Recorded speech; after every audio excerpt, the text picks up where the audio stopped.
Hello student. आज की इस वीडियो में हम class 10th geography lesson 1 Bharat संसाधन और उपयोग के 16 एमसीक्यू क्वेश्चन को देखेंगे, जो कि आने वाले बिहार बोर्ड एग्जाम 2024-25 के लिए बहुत ही महत्वपूर्ण है। तो इसलिए वीडियो को पूरा एंड तक देखते रहिए। तो चलिए आज का वीडियो शुरू करते हैं। तो आज का पहला क्वेश्चन है, नर्मदा बचाओ अभियान किससे संबंधित है? नर्मदा बचाओ अभियान किससे संबंधित है? तो इसको याद करने का सही तरीका क्या है कि नर्मदा एक नदी है और नदियों में बहुत ज़्यादा क्या होते हैं? पानी होते हैं। बहुत ज़्यादा क्या होते हैं? पानी होते हैं। और ये पानी कहाँ से आते हैं? तो बहुत ज़्यादा मेघ पड़ने से आते हैं। तो मेघ से आप याद रख सकते हैं। ऑप्शन नंबर आपका डी सही हो जाएगा, मेघा पाटेकर। नेक्स्ट प्रश्न की ओर चलते हैं। आप लोगों का नेक्स्ट प्रश्न है, निम्न में से कौन अजैव संसाधन का उदाहरण है? अजैव संसाधन कहते किसको है? वैसा निर्जीव वस्तुओं के समूह को अजैव संसाधन कहा जाता है। तो सबसे पहले आपको ऑप्शन में निर्जीव वस्तुओं को ढूंढना है। वनस्पति एक सजीव है, पशुधन भी सजीव है, मत्स्य यानी मछली भी सजीव है, यानी खनिज क्या है? निर्जीव है। यानी आपका ऑप्शन नंबर क्या हो जाएगा? डी सही हो जाएगा, यानी खनिज। नेक्स्ट प्रश्न की ओर चलते हैं। आप लोगों का नेक्स्ट प्रश्न है, तट रेखा से कितने किलोमीटर क्षेत्र सीमा अपवर्जक आर्थिक क्षेत्र कहलाते हैं? तो आपका ऑप्शन नंबर बी सही हो जाएगा, यानी 200 किलोमीटर तक के क्षेत्र को अपवर्जक आर्थिक क्षेत्र कहा जाता है। नेक्स्ट प्रश्न की ओर चलते हैं। आप लोगों का अगला प्रश्न है, समुद्री क्षेत्र से राजनीतिक सीमा के कितने किलोमीटर क्षेत्र तक राष्ट्रीय संपदा निहित है? यानी आपका ऑप्शन नंबर डी सही हो जाएगा, यानी 19.2 किलोमीटर तक के क्षेत्र में राष्ट्रीय संपदा निहित है। नेक्स्ट प्रश्न की ओर चलते हैं। आप लोगों का नेक्स्ट प्रश्न है, डाकुओं की अर्थव्यवस्था का संबंध है? तो यानी आपका ऑप्शन नंबर बी सही हो जाएगा, यानी संसाधनों के अनियोजित विदोहन से। संसाधनों के अनियोजित विदोहन से।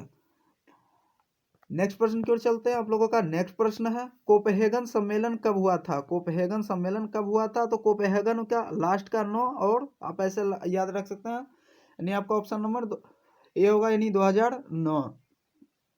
यानी आपका ऑप्शन नंबर ए सही हो जाएगा। आपका ऑप्शन नंबर ए सही हो जाएगा।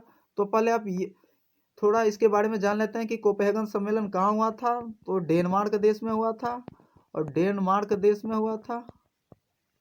डेनमार्क देश में हुआ था, और डेनमार्क को क्या कहा जाता है? पवनों का देश। ये भी एक इम्पोर्टेंट क्वेश्चन है, तो आप इसे भी याद रखेंगे। यानी पवनों का देश भी किसे कहा जाता है? तो डेनमार्क को कहा जाता है। नेक्स्ट प्रश्न की ओर चलते हैं। आप लोगों का नेक्स्ट प्रश्न है, क्लब ऑफ रोम की स्थापना किस वर्ष हुई थी? तो आपका 1968 में हुआ था, यानी आपका ऑप्शन नंबर ए सही हो जाएगा, 1968 ईस्वी में हुआ था। नेक्स्ट प्रश्न की ओर चलते हैं। आप लोगों का नेक्स्ट प्रश्न है, 1987 में कौन सा सम्मेलन हुआ था? तो 1987 में आपका क्योटो सम्मेलन भी हुआ था, +5 सम्मेलन भी हुआ था, द्वितीय पृथ्वी भी सम्मेलन भी हुआ था। यानी आपका ऑप्शन नंबर डी सही हो जाएगा, यानी इनमें से सभी। नेक्स्ट प्रश्न की ओर चलते हैं। आप लोगों का नेक्स्ट प्रश्न है, एजेंडा 21 किससे संबंधित है? प्रथम पृथ्वी सम्मेलन से, सतत विकास से, यानी आपका ऑप्शन नंबर सी सही हो जाएगा, यानी ए और बी दोनों से संबंधित है। नेक्स्ट प्रश्न की ओर चलते हैं। आप लोगों का नेक्स्ट प्रश्न है, पृथ्वी को ग्लोबल वार्मिंग से बचाने के लिए क्योटो सम्मेलन में कौन सी गैस जिम्मेदार नहीं है? यानी आप ऑप्शन नंबर सी सही हो जाएगा, कार्बन मोनोऑक्साइड, जिसका केमिकल फार्मूला क्या होता है? CO। कुछ इंपॉर्टेंट पॉइंट है तो उसको भी हम पढ़ लेते हैं। पृथ्वी को ग्लोबल वार्मिंग से बचाने के लिए क्योटो सम्मेलन में मुख्य रूप से 6 गैस जिम्मेदार हैं। तो कितने गैस जिम्मेदार थे? तो 6 गैस जिम्मेदार। 6 गैस का क्या नाम है? पहला गैस का नाम है कार्बन डाइऑक्साइड, जिसका केमिकल फार्मूला CO2 होता है। दूसरा गैस का नाम है मीथेन, जिसका केमिकल फार्मूला CH4 होता है। तीसरा गैस का नाम है नाइट्रस ऑक्साइड, जिसका फार्मूला N2O। यानी नाइट्रस ऑक्साइड को आप लाफिंग गैस भी कह सकते हैं। और चौथा है हाइड्रोफ्लोरोकार्बन, जिसे HFC भी कहते हैं, और परफ्लोरोकार्बन, और लास्ट है सल्फर हेक्साक्लोराइड। यही 6 गैस पृथ्वी को ग्लोबल वार्मिंग से बचाने के लिए जिम्मेदार थे। आप लोगों का अगला क्वेश्चन है, हमारा साझा भविष्य शीर्षक की रिपोर्ट 1987 में किसने प्रस्तुत की थी? तो आपका ऑप्शन नंबर ए सही हो जाएगा, बंटलैंड आयोग। बंटलैंड आयोग हो जाएगा, बंटलैंड आयोग हो जाएगा। नेक्स्ट प्रश्न की ओर चलते हैं। नेक्स्ट प्रश्न पर जाने से पहले आपको बता देना चाहते हैं कि यदि आप लोग भारत संसाधन और उपयोग पार्ट 1 वीडियो को नहीं देखे हैं तो इस वीडियो के नीचे डिस्क्रिप्शन में लिंक दिया गया है, तो उस लिंक पर क्लिक करके उस वीडियो को आप वॉच कर सकते हैं। आप लोगों का नेक्स्ट प्रश्न है, स्मॉल इज ब्यूटीफुल पुस्तक में किस व्यक्ति के विचार को प्रकाशित किया गया है? तो ऑप्शन नंबर ए सही हो जाएगा, महात्मा गांधी के विचारों को प्रकाशित किया गया है।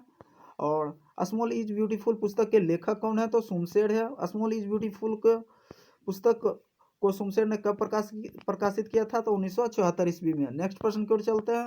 आप लोगों का नेक्स्ट प्रश्न है, बंटलैंड आयोग किससे संबंधित है? यानी आपका ऑप्शन नंबर ए सही हो जाएगा, सतत विकास से संबंधित है। सतत विकास से संबंधित है, यानी आपका ऑप्शन नंबर ए सही हो जाएगा।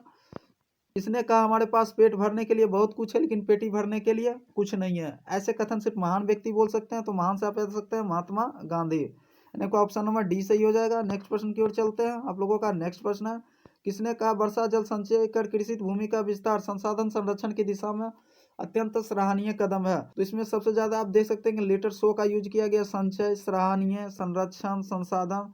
तो आपका ऑप्शन भी सो से होगा, यानी आपका ऑप्शन नंबर बी सही हो जाएगा, संदीप पांडे। नेक्स्ट प्रश्न की ओर चलते हैं। मॉन्ट्रियल समझौता कब हुआ था? मॉन्ट्रियल समझौता 1987 में हुआ था, यानी आपका ऑप्शन नंबर ए सही हो जाएगा। कुछ इंपॉर्टेंट मॉन्ट्रियल समझौता कहते किसको हैं, तो इसको भी पढ़ लेते हैं।